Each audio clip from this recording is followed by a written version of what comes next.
मौलाना आज़ाद national Urdu university से जो लोग डिस्टेंस मोड से ग्रेजुएशन या पोस्ट ग्रेजुएशन कर रहे हैं, यानी कि फासिलाती तालीम में जो लोग एमए या बीए वगैरह कर रहे हैं, उन लोगों का मानू के तरफ से इम्तिहानात के औकात मुतय्यन कर दिए गए हैं और उसका शेड्यूल जारी हो चुका है।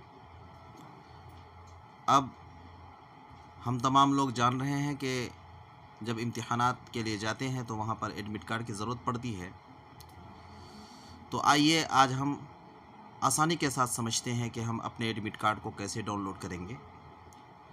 तो हमें अपने एडमिट कार्ड को ख़ुद से डाउनलोड करके इम्तिहान हॉल में लेकर जाना है, यानी कि जो एग्ज़ाम सेंटर है वहाँ लेकर जाना है। तो आइए हम समझते हैं कि इस एडमिट कार्ड को आसानी के साथ कैसे डाउनलोड किया जाता है। तो सबसे पहले हम लोग गूगल सर्च पर आएंगे और यहाँ पर लिखेंगे मानू DDE.समर्थ, ये लिखेंगे। इसको लिखने के बाद जो सबसे पहला सर्च रिज़ल्ट आएगा समर्थ EGOV का, जिसका वेबसाइट है मानू DDE.समर्थ.education.in, इसको हम क्लिक करेंगे और उसके बाद हमसे यहाँ पर यूज़र नेम और पासवर्ड पूछा जाएगा।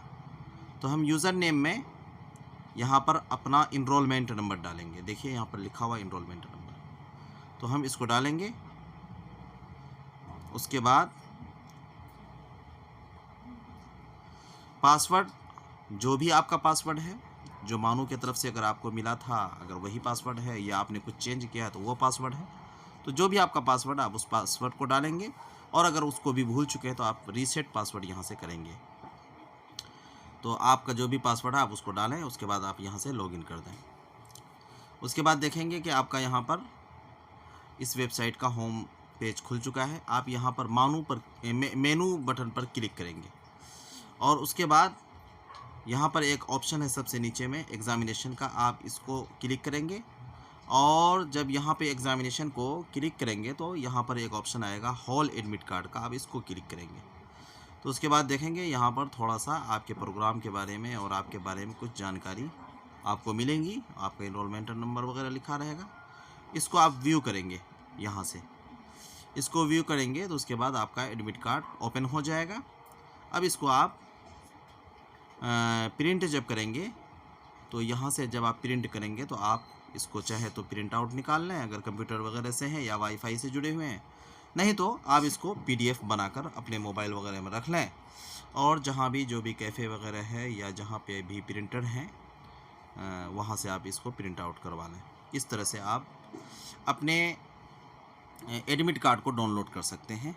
तो इस तरह से आप अपने एडमिट कार्ड को डाउनलोड कर लें और जो भी वक्त है इम्तिहान देने का, आप उस दिन इस एडमिट कार्ड के साथ वहाँ पहुँचें। मुझे उम्मीद है कि आप लोगों ने बड़ी आसानी के साथ इसको समझ लिया है। मैं आप तमाम लोगों के लिए इस तरह की जानकारियाँ हमेशा मुहैया कराने की कोशिश करता हूँ। आप तमाम लोग मेरे वीडियो को लाइक कर लें और मेरे चैनल को ज़रूर सब्सक्राइब करें ताकि आपको इस तरह के जो आपके काम के वीडियोज़ हैं और जो मालूमात हैं वो आप तक वक्त पर पहुंच सके। बहुत बहुत शुक्रिया।